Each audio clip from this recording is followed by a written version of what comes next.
সমগ্ৰ অসমত বিশেষভাৱে উজনি অসমৰ শিৱসাগৰত শৃংখল চলিহা, বিতু সোণোৱাল ইত্যাদি আদি কৰি কেইবাজন যুৱকৰ উদ্যোগত শৃংখল চলিহা আৰু বিতু সোণোৱাল যি দুজন যুৱকে অন্যায়ভাৱে ভাৰতীয় মানুহৰ ওপৰত অত্যাচাৰ কৰি আছে, বিভিন্ন সময়ত বিভিন্ন ধৰণৰ গালি গালাজ কৰিছে, মাৰি পেলাম, কাটি পেলাম, হেংদাং আনিম ইত্যাদি ইত্যাদি কথা কৈ যি ধৰণে ভাৰতীয় নাগৰিকসকলক অত্যাচাৰ চলাই আছে, এই কাৰ্যক সৰ্বপ্ৰথমে আমি ওলামা কাউন্সিল অৱ অসমৰ তৰফৰ পৰা তীব্ৰ ভাষাৰে নিন্দা জনাইছোঁ, গৰিহণা জনাইছোঁ। ইয়াৰ লগতে আপোনালোকৰ যোগেদি মাননীয় অসমৰ মুখ্যমন্ত্ৰীক আমি জনাব বিচাৰিছোঁ যে মাননীয় মুখ্যমন্ত্ৰীগৰাকীয়ে কিয় মৌনতা অৱলম্বন কৰি আছে। ভাৰতীয় নাগৰিকক, ভাৰতৰ একোজন তেওঁলোকে নাগৰিক হয়, কোনো বাংলাদেশী নহয়, কোনো সন্দেহজনক নহয়, তথাপিও তেওঁলোকক কিয় বাংলাদেশী বুলি কৈ, তেওঁলোকক কিয় সন্দেহজনক বুলি কৈ কিয় কাঠগড়া থিয় কৰা হৈছে, এইটোহে ৰহস্যজনক কথা।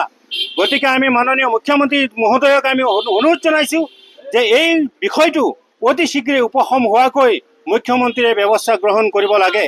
আনহাতেদি আপোনালোকে দেখিছে যে এইসকল যিসকলে শৃংখল চলিহা বা বিতু সোণোৱালে তেওঁলোকে যি ধৰণে লাচিত সেনাৰ নাম অপব্যৱহাৰ কৰি, কাৰণ মই লাচিত সেনাৰ ইতিহাসত যদি দেখা যায় যে লাচিত সেনাই কোনোদিনো নিৰীহৰ ওপৰত অত্যাচাৰ কৰা নাছিলে। লাচিত বৰফুকন এজন পৃথিৱী বিখ্যাত এজন তেখেতে আমাৰ শ্ৰদ্ধাৰ ব্যক্তি আছিলে। গতিকে সেই লাচিত সেনাৰ নামত লাচিত সেনাৰ নামটো তেওঁলোকে কি কৰিছে, তেওঁলোকে বদনামী কৰিব চেষ্টা কৰিছে। গতিকে শৃংখল চলিহা তথা যিসকলে বীৰ লাচিত সেনাৰ নামত এনেধৰণৰ অতপালি কৰি আছে, আমি অতি শীঘ্ৰে তেখেতলোকৰ এনেধৰণৰ কাৰ্যৰ পৰা আঁতৰি থাকিবৰ কাৰণে আমি ওলামা কাউন্সিলৰ ফালৰ পৰা আমি অনুৰোধ জনাইছোঁ। ইয়াৰ লগতে অসম চৰকাৰক বা মই সেই শৃংখল চলিহা তেওঁলোকৰ বাহিনীক মই জনাব বিচাৰিছোঁ, তোমালোকে এই অসহায় এই নিৰীহ লোকক তোমালোকে অন্যায় কৰিব পাৰিবা কেতিয়া? তোমালোকে তাত কি অকল অকল সেই অসহায় নিৰীহসকল আছে নেকি?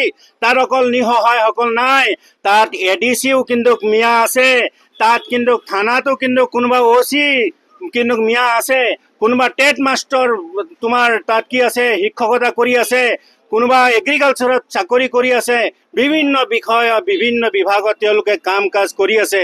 গতিকে এই বিষয়টো আৰু অধিক বৃদ্ধি নহবৰ কাৰণে মই অসমৰ মুখ্যমন্ত্ৰী মহোদয়ক অনুৰোধ জনাম যে অতি শীঘ্ৰে এই বস্তুটো আপোনালোকে ক্লোজ কৰিব লাগে, বন্ধ কৰিব লাগে।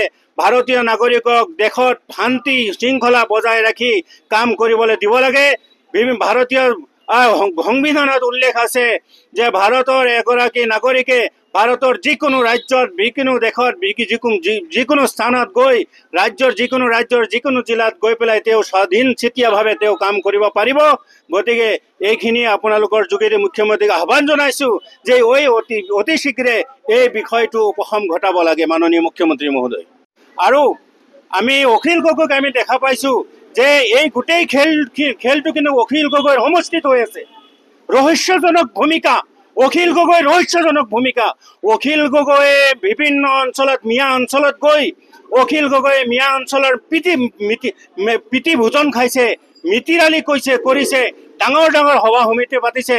কিন্তু মিয়াৰ বিপৰ্যয়ৰ সময়ত মিয়াক যেতিয়া হেংদাং লৈ পেলাই এইসকল চেঙেলীয়া ল'ৰাই যেতিয়া নেকি মাৰিম কাটিম বুলি কৈ তেওঁলোকক ঘৰৰ পৰা টানি আনিছে, ডিঙিত ধৰি দলিয়াই দিছে, কিন্তু অখিল গগৈৰ মৌনতা অৱলম্বন কৰাই এইটো বহুত ডাঙৰ এক প্ৰশ্নৰ উদ্বেগ ঘটিছে।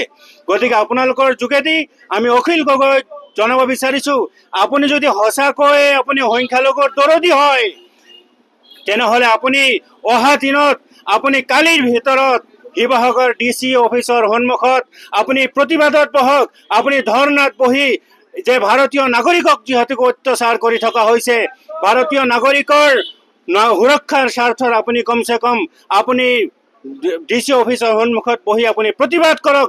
আৰু আপুনি সংখ্যালঘুৰ প্ৰেমটো আপুনি তাত দেখুৱাওক, তেনেহ'লে আমি বুজি পাম যে সঁচাকৈয়ে আপুনি সংখ্যালঘুৰ দৰদী হয়। আনহাতেদি আপুনি নগাঁৱত, মৰিগাঁৱত, ধুবুৰী, গোৱালপাৰা ইত্যাদি ইত্যাদি অঞ্চলত আহি আপুনি যদি যিটো নাটক দেখুৱাইছে, এই নাটক কিন্তু সকলো ৰাইজে বুজি পাইছে।